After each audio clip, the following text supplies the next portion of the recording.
Welcome back to Beyond the Uniform. I am Justin Nasiri, and for those of you who have listened to the show before, you know that usually I interview military veterans about their civilian career.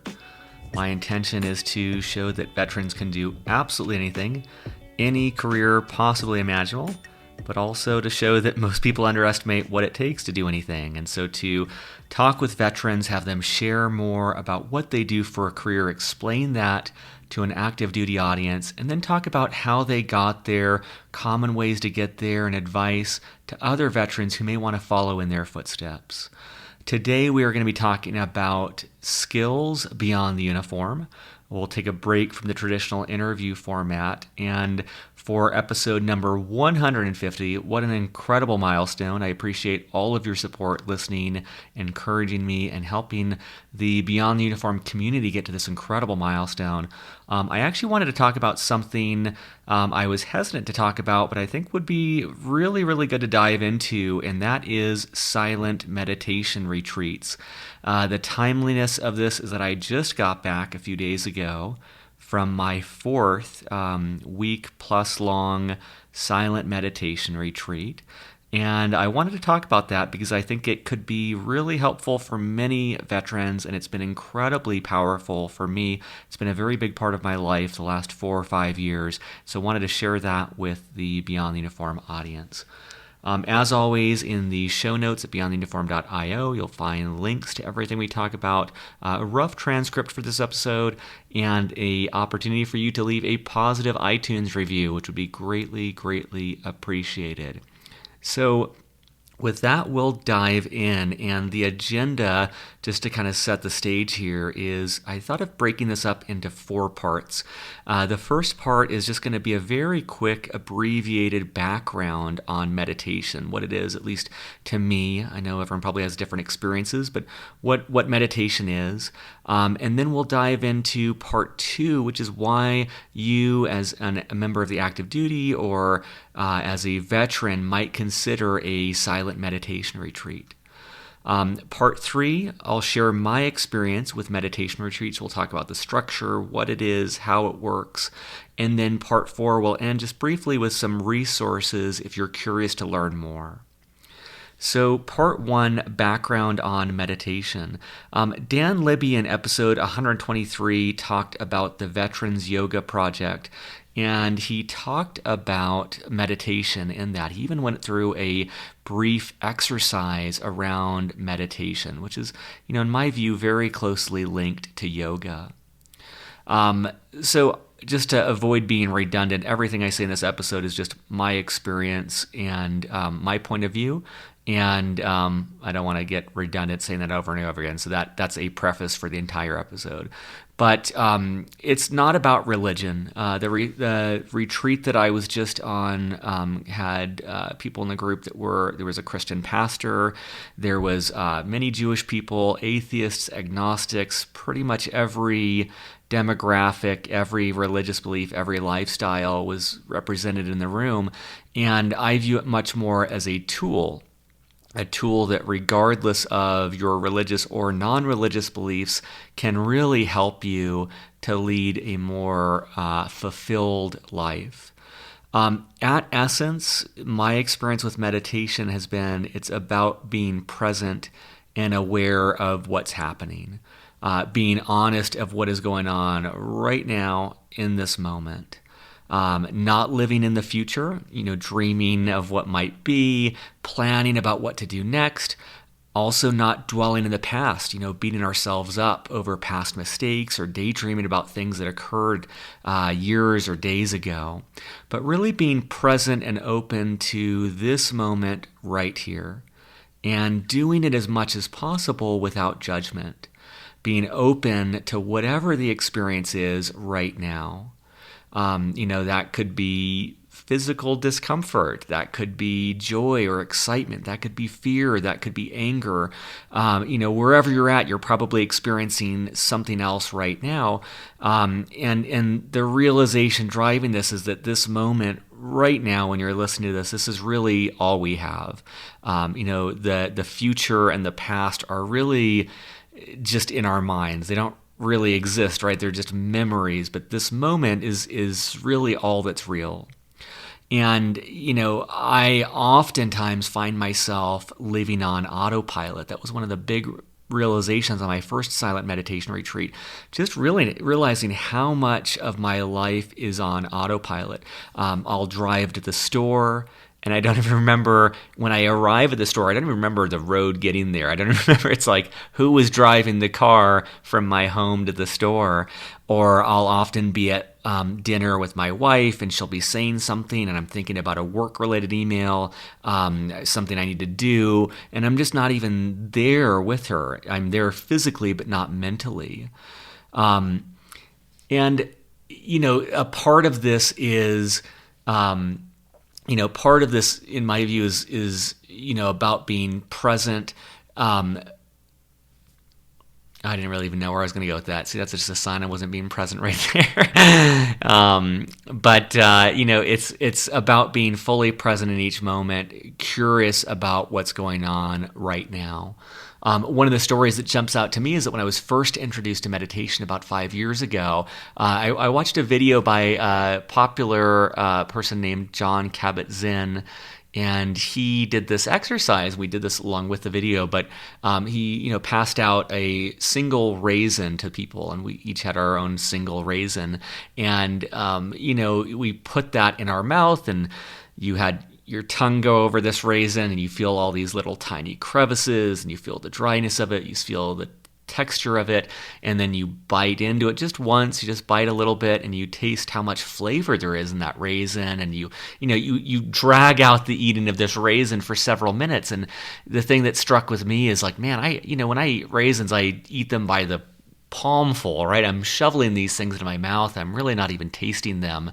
And it was a powerful exercise of a form of meditation, which is just being really present to the food you're eating, to the tastes, to noticing how your tongue moves around in your mouth as you're eating. All of these things that happen in the background so often for me, just trying to be more aware of them, try to be more focused on them rather than just daydreaming our life away. And so, many people could explain this more eloquently. I'll have resources at the end of a couple books or different programs that do talk a little bit more in detail and probably more artfully about this. But I wanted to give a very brief headline and teaser and foundation for the rest of the conversation. Let me see. Anything else to cover there before we move on? No, I think that's it. So let's go on to part 2, why you as a member of the armed forces or as a veteran might consider a silent meditation retreat. So this actually came up in my recent reprogramming seminar. It's one of the reasons that I thought it would actually be pertinent to bring it up on the show. As a group in reprogramming, we talked about the transition to a civilian career, and one of the ideas that came up is that a silent meditation retreat may be an extremely nice activity to do immediately after one's transition to a civilian career. I think of a friend, Jay Karaman. He's Marine Corps Force Recon veteran. I met him at Stanford Business School. He started a nonprofit called Nuru International. And I remember from his story, he exited from the Marine Corps and he spent a year driving around San Diego in like a seafood delivery truck. And it was a year for him of just decompressing, of just really processing what had gone on in his military service and just kind of getting his bearings.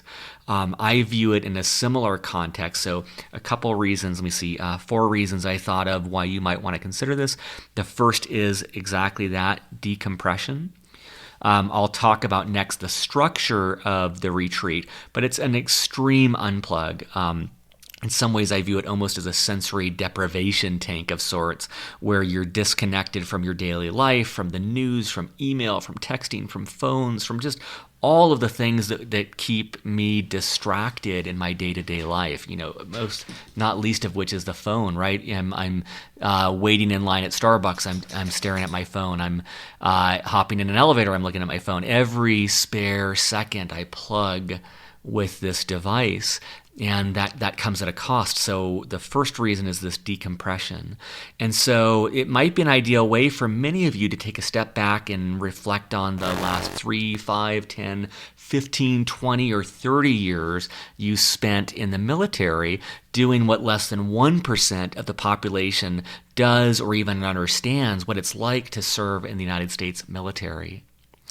A second reason, and this has been a powerful one for me, I view myself as a creative. It's a big part of my work and what I do.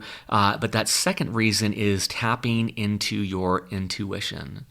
And if you've listened to this podcast before, I'm sure you've heard dozens of times in interviews veterans talking about intuition, of self-knowledge, of knowing what you want to do, really challenging your assumptions about what you should do when you get out of the military, and really paying attention to that intuition. I can think of no better way to tap into your intuition than through meditation or through these silent meditation retreats. So my experience has not been a lot about reflection on the retreats. You're definitely, as we'll talk about in a little bit, just trying to be as present as possible in the moment. So you're not thinking about your life and reflecting and unpacking these things. Instead, my experience has been about calming and settling, being more aware of my mind, my body, my intuition, getting rid of a lot of the cloudiness that comes up. Sometimes for me, if you could picture my thoughts, it feels to me sometimes like a TV show where I don't even have the remote, where one second I'm thinking of planning, the next second I'm thinking of a memory with friends, the next second I'm imagining what it'd be like to have $1 billion, the next second I'm replaying just a dispute with someone. It's just one channel to the next without a lot of control, without even a lot of awareness. And so I view this as kind of getting rid of that cloudiness so I can actually pay better attention to my gut feel, to what's really going on in me. An analogy I used often is if you've got a stream, or if you've got a shallow ocean and you go in and you stir up all the sand and the sediment, it's very, very cloudy. But if you give it enough time, all of that sediment drops to the bottom and you've got this clear stream or this clear ocean. And that's the feeling I get on each of these retreats. It takes days. It takes 3, 4, 5 days. And you feel that mental sediment dropping, and I feel like I just see clearly for the first time, where it's not rushing from one thing to the next. It's not having my mind just flipping around from one channel to the next. It's actually dropping in and paying attention to your gut feel or whatever's going on in that moment. One quick example before I move on to the third reason. After my very first retreat, I was gone for a week and came back, ended on a Sunday, came back first thing Monday morning. I had a 7 a.m. call with a potential investor. And about 15 minutes into my pitch, the person made it clear that they were not going to invest for whatever reason. And what was most amazing for me in that moment was I felt a very natural reaction for me in that sort of situation, which was this, tightening in my stomach, this tension in my chest, and this feeling of, great, I need to be respectful of this guy's time. I need to get off the phone. Let me just thank him and get off the phone. He can have 15 minutes back, and I don't have to be in this uncomfortable situation with someone who doesn't believe in the vision I have for my company. And it was really amazing. I mean, obviously this happens in tenths of a second, hundredths of a second, a few seconds. And I noticed that feeling. And because I'd been in this state of being really slowed down and tied into my intuition, I realized nervousness is arising right now, tension and fear and embarrassment and a little bit of shame. And, this is a big theme I should have talked about in the first part, but it's kind of like noticing our natural responses and then choosing, is that what we want to do? Like my natural instinct is to hop off the phone. Is that what I want to do? Is that the most skillful reaction? And so rather than reacting, I can respond. I can respond with volition. In that case, I said, okay, great. I understand you're not going to invest. Then just give it to me straight. Here's everything I'm thinking about growing my team and growing my business and marketing. And we actually talked for another 40 minutes. He gave me such incredible advice and just very candid thoughts on hiring and growing and expanding and channels. And it was so valuable for me. And I know that 99% of the time I would not have done that. And so that second thing is just tapping into your intuition. And I just want to kind of pause here to just skip back to revisit the kind of explanation around meditation. That's one piece I missed out that left out that's important for me is, we are my belief is we are so conditioned by our circumstances to behave a certain way. All right, I'm driving on the freeway, someone jumps in front of me, and my immediate response, there's no thought involved here. My immediate reaction is to scream at the guy, cuss at the guy, honk at him, or cut him off. It's like a knee-jerk reaction, like when the doctor taps on your knee and your knee kicks out. It's like that. It's like there's no volition there. There's so many things like that in my life where something happens and I've just responded in the same way thousands, hundreds of thousands of times. It's a conditioned response, and it's what I would call a reaction. I'm just reacting. I'm not even thinking. What I have really loved about meditation and silent meditation retreats is building up that awareness. So like I just talked about in that story, rather than reacting blindly and without thought, you can slow yourself down to really respond in a way that's more skillful. And that might be responding in the same way, right? That might be saying like, hey, this is the way that I want to be in the world. If someone disrespects me on the road, I want to be the type of person who gets even with them. That's fine, but at least have it be a choice. And more often for me, when I've been able to catch myself, I've been able to build up a little bit of room to be able to say, okay, how do I want to skillfully deal with this? Do I want to escalate this with my wife? Or, do I want to slow down and just say, hey, that really hurt my feelings, or hey, that really upsets me, or hey, that's not going to work. That's a boundary I don't want to be crossed. Same thing at work. It's just so many different ways, but it's that difference of reaction versus responding. Okay, two more, and then we'll talk about what this actually is. So the third reason you might want to consider this is empathy. Many forms of these silent meditation retreats, many forms of meditation are great for cultivating compassion and empathy. It's something that many of the veterans on the show have cited as something that many veterans it's not a strong suit for them, is being empathetic. And so this might be a way, a tactical way, a scientifically proven way to build up that empathetic muscle. And then fourth and lastly, being open to new experiences. If you have listened to some of my other episodes like this, like in the Slight Edge episode or other episodes, my view on comfort zones, that all of our growth, everything worthwhile in life, comes when we are out of our comfort zone, when we're in that zone that they call the zone of proximal development, where we are on the edge, when you're skiing down the mountain and you're just a little out of control but still in control, and you're becoming a better skier.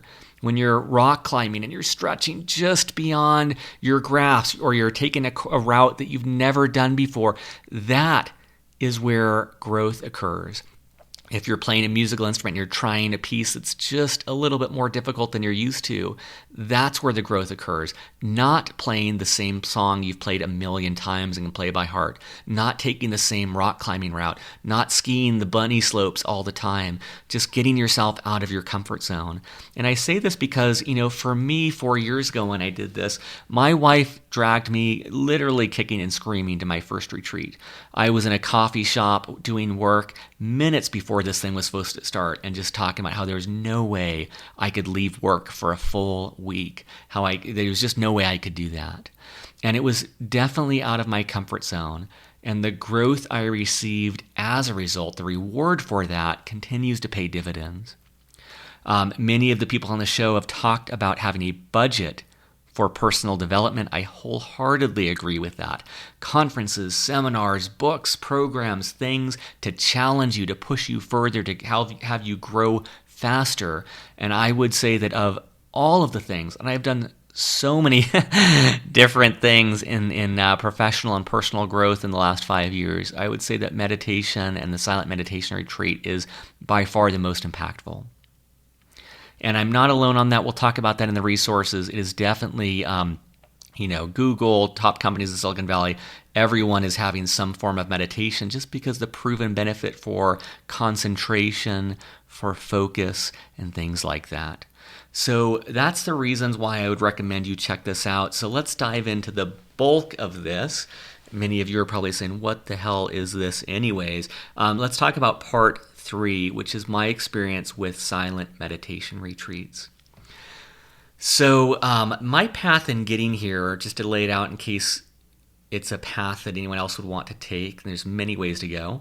I started at UCSF. I took a course called MBSR, or Mindfulness-Based Stress Reduction. It is a class that is taught using science to back up everything that you do. It's an introduction to meditation. It's an introduction to the benefits of meditation and lots of just different ways to practice it. And so I really enjoyed that. I think it's a 6 or 8 week course. I would bet money that wherever you are at in the world, there's probably an MBSR course, or you can do it online. It was a great way to get exposure and to start meditating and seeing, even in a short 20 or 30 minute duration of sitting quietly, paying attention to your breath, being aware of what's going on in your body. Even just 30 minutes of that can significantly alter the way that you're viewing things, can slow you down, can calm you down, can rejuvenate you. The silent meditation retreats I started doing 4 years ago. I've done 4 of them so far, most of them 7 days, one of them 10 days. And I have found it to be by far the most rejuvenating experience in my life, in a way that no vacation is. Many of you probably relate to going on vacation and coming back more exhausted when you left. I've had that experience many times, and I think there's a couple structural things about the silent meditation retreat that helps it be really recharging. So as the name implies, it's a silent meditation retreat. For me, that has meant I am in an area without cell phone coverage. My phone is off the entire time. I'm not checking email or news or apps. I'm not looking at photos on my phone. It is a hard unplug from technology. And I would bet money that even just that fact alone, if you were to go on vacation and really do that, that would do a lot for recharging. The basics is this last retreat I was on, it was with 90 people. It's at a place called Spirit Rock, which is about 30 minutes north of San Francisco. Incredible, world-renowned place. Beautiful location. And what you do is you arrive, and once you are settled in, once the seminar or the retreat starts, you make a commitment to yourself. There's not any taskmasters, anyone enforcing this, but a commitment to yourself to remain in silence and to not speak for 1 week.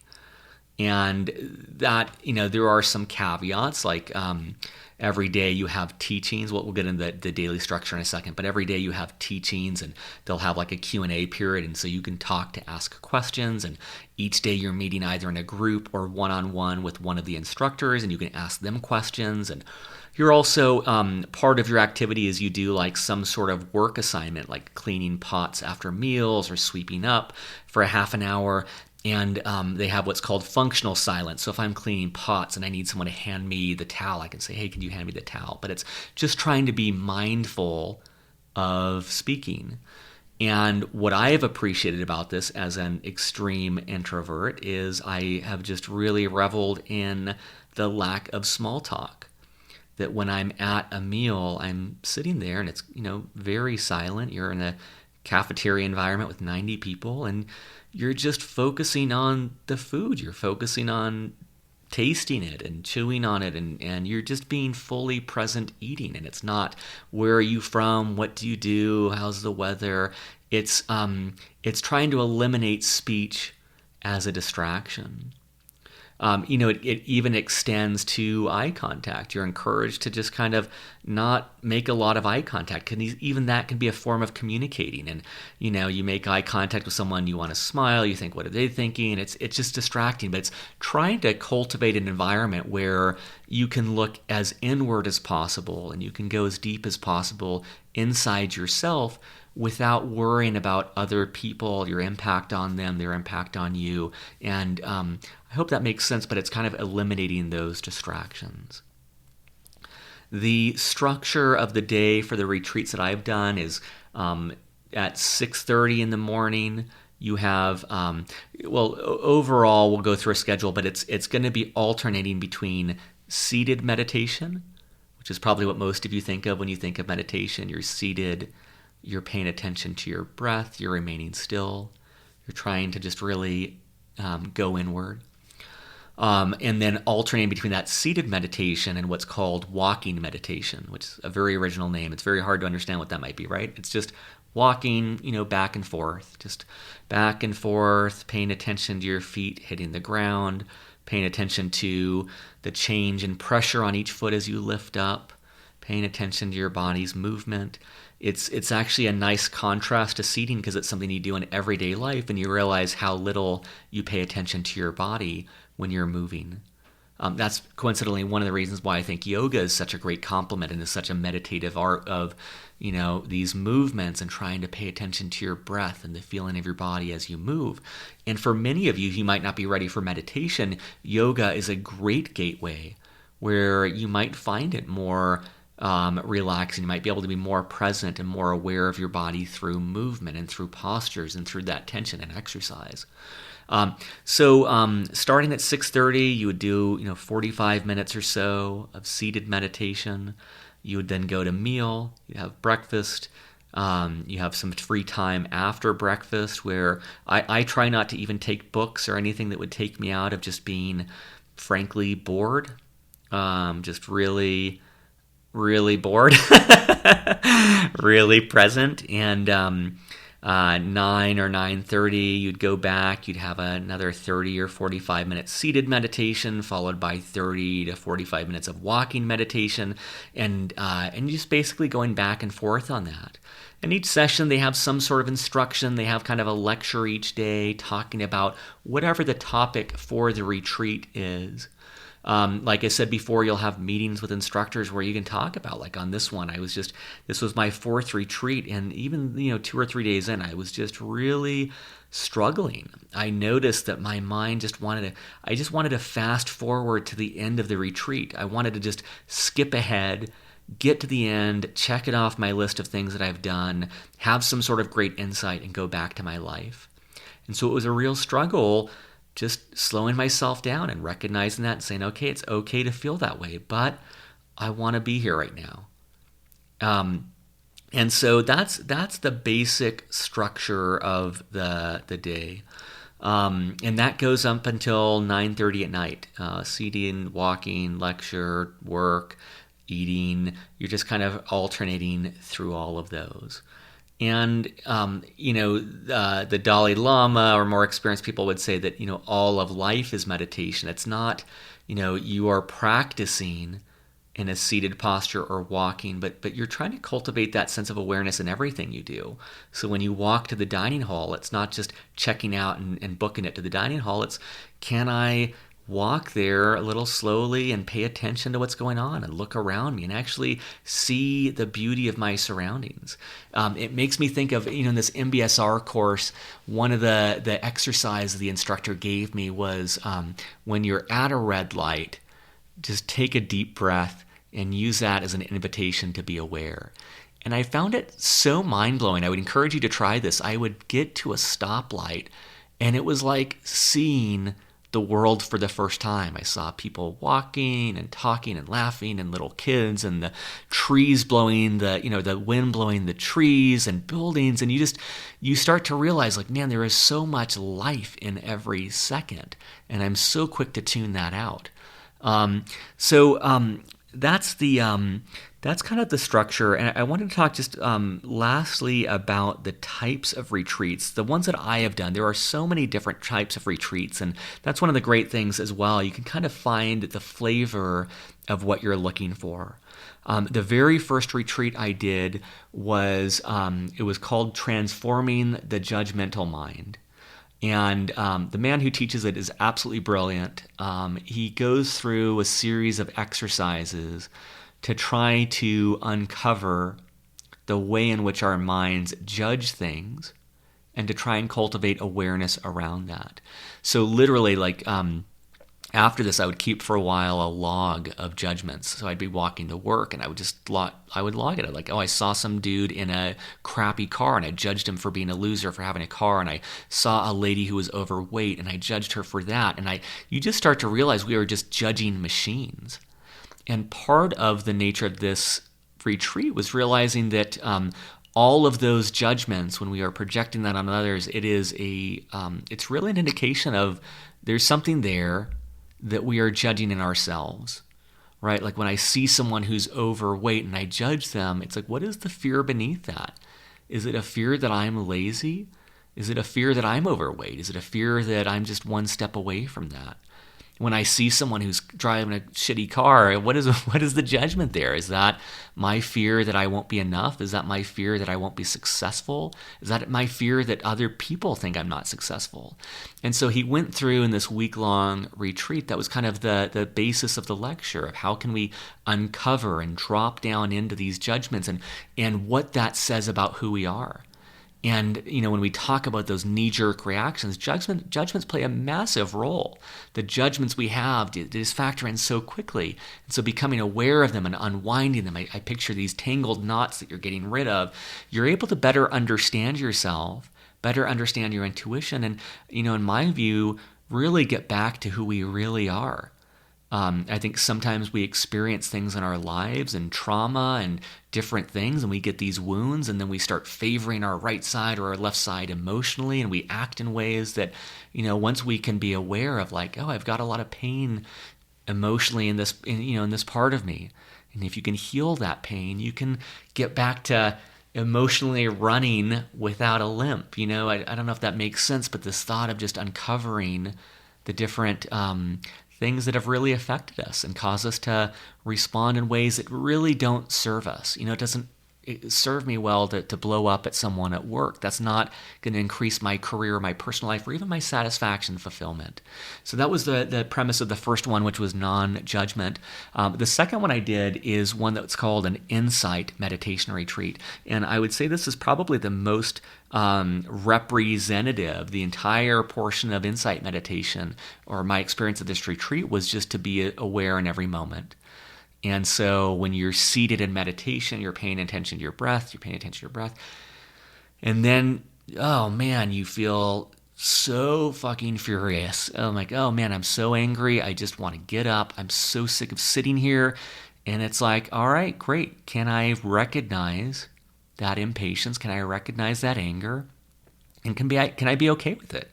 Can I not judge it? Can I just say, all right, I'm feeling anger. That's what's going on. I don't have to change it. I don't have to get rid of it. I don't have to suppress it. Let me just be aware of it. And I think you'll find usually when that happens, you realize it goes pretty quickly. It may last a couple minutes. It may last 20 minutes. But after that time, it goes away and something new comes along, some other emotion. And a lot of time, I get associated with this. I'm like, I am angry, and I experience anger for 5 minutes, but then in my mind, I just hold on to it. I cling to it, and then I'm angry for days, even though that emotion's gone. It's just in my mind. I think of myself as angry, and I stick to it.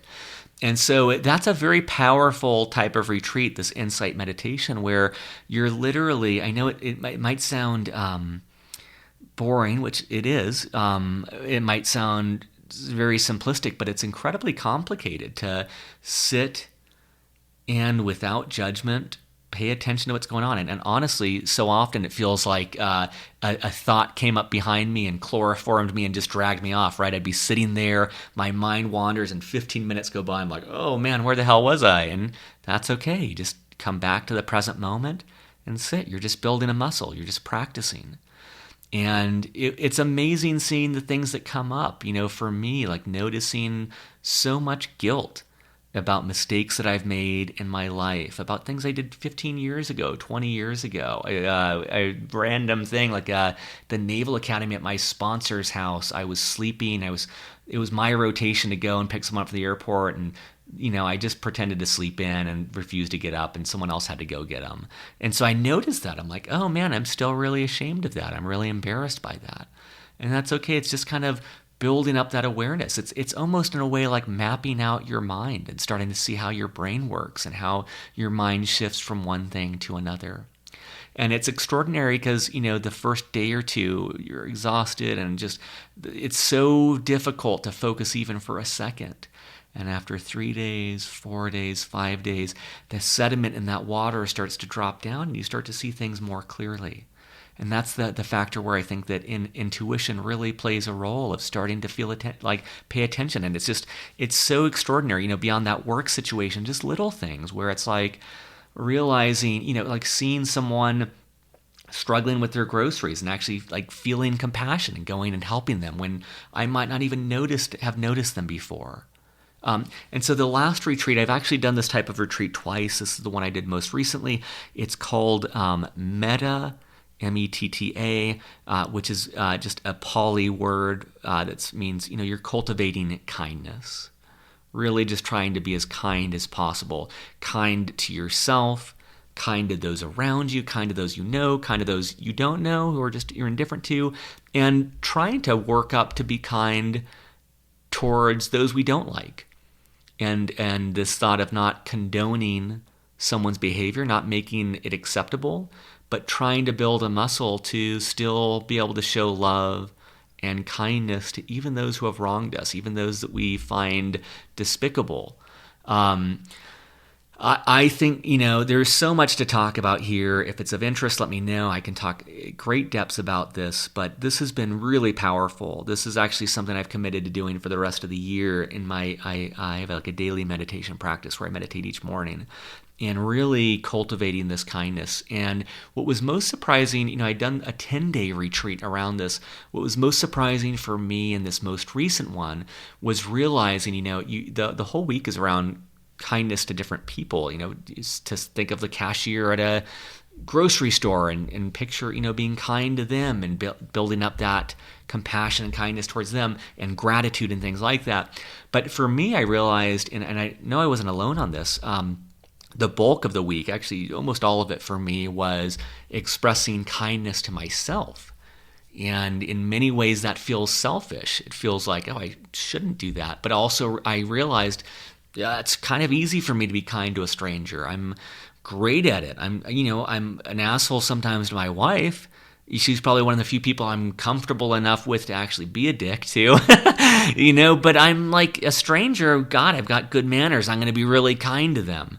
And I saw that was most true for myself. That's where it was most difficult to express kindness, where I know I'm not alone on this, but I have such a strong inner critic. Someone will say something and I just turn up the volume on the criticism. They'll say something that's, honestly neutral. And, for me, I view that as criticism. And there's so many ways in which I'm not kind to myself. And there are so many implications for that when we're not kind to ourselves, we perform less. And I know a common response that I have had to this is that, if we're kind to ourselves, we're just going to slack off. We're going to eat potato chips and watch TV all day. And that's something I've struggled with as well. It's like, I want that inner critic because it pushes me further. It causes me to climb Mount Kilimanjaro, and it causes me to get into Stanford Business School, and it causes me to achieve, and it causes me in the military to push through these things. And, if what's resonated for me is like when I think of my employees, I know that me being an asshole to them and me just bullying them around, that might work in the short term. I don't think that's a good way to be in the world. I don't think that's going to result in their optimal performance. I'm a big advocate in the workplace that, that phrase, happy cows produce good milk. That if you treat people well and with dignity, and you still hold them accountable, you still have high standards, but you treat them with dignity and with love and with kindness, I believe that most people will exceed your expectations more so than if you're just beating them with a stick. And even more so, that's true for your relationship to yourself. And I know at times it might feel counterintuitive, but try that as an experiment. If you try being really kind to yourself, I believe you will perform better. You will perform harder. You will push yourself further because it's done out of a sense of pride, self-respect, kindness, rather than just grinding your gears and beating yourself over the head. And if that doesn't resonate with you, that's fine. But I think for many of us, I think that this is also a trend in the military that's starting to emerge, is that we can be really, really critical of ourselves. And that's something for myself I'm trying to get away from. And these metta or kindness retreats have been very powerful for that. Part 4, I'll wrap this up quickly because I know I've gone a little bit longer than I wanted to here. Resources, if you're curious to learn more.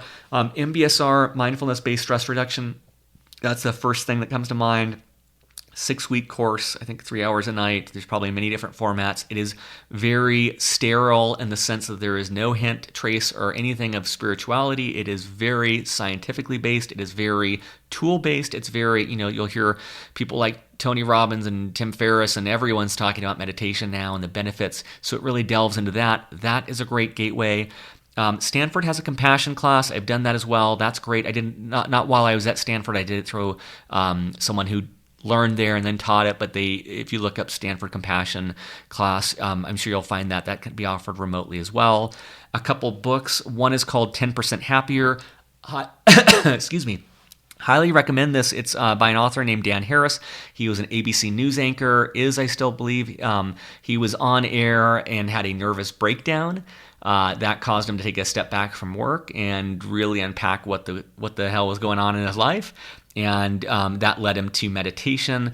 The title of the book comes from his premise that meditation is not going to, completely transform you. It will make you, on average, about 10% happier.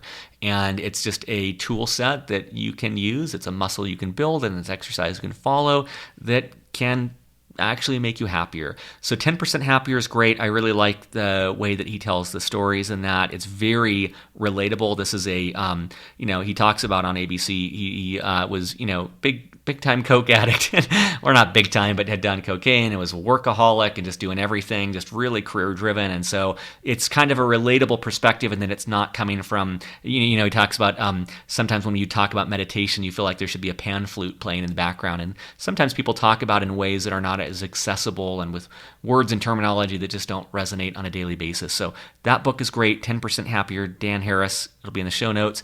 The other one that you might like is Search Inside Yourself. It's written by a Google employee who started the Google meditation program. It is all about an engineer, a hardcore developer, just logically laying out how meditation works, how to do it, why it's valuable. Again, very sterile. There's nothing spiritual about it. It's very factual. It's very, this is a hyper-intellectual, right-brained person. So if you're that type of person, Search Inside Yourself might be a great resource as well. Yoga is great as well. Listen to Dan Libby's episode. Yoga is a fantastic resource for you.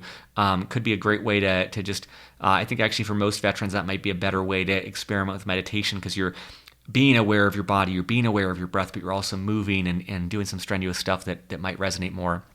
And then lastly, email me. Happy to chat about this individually anytime, or email me questions. I can do a follow-up episode. But hope you have enjoyed this. I will be back next week with the more traditional format of interviews with veterans about their civilian career. But wanted to share this just on a personal note. It's something that's very important to me, and I do believe it would be beneficial to the veteran community. So thank you. Have a great week. If you have a moment, leave a positive iTunes review, and I will see you soon. Bye.